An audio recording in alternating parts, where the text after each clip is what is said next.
तो आइए भाई लोग फिर से विक्रम ब्लॉग में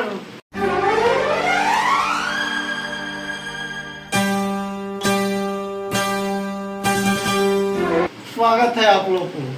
तो कैसे हैं आप लोग?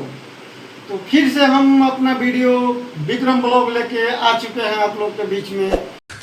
तू समझा?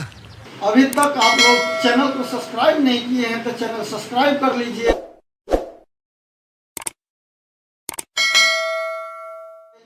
और आइए पूरे वीडियो में बने रहिए।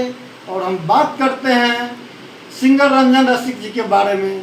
तो इनका ये सॉन्ग सुनिए, कैसा सॉन्ग है।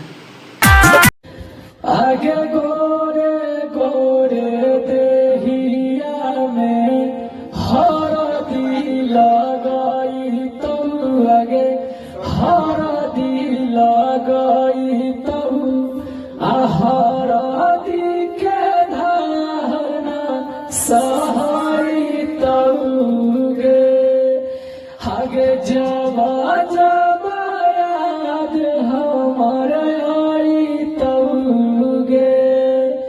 आगे बासमती चौरा से मामी तोर चुमाई थुन, आगे भाभी तोर चुमाई थुन, आ चौरा के चोट ना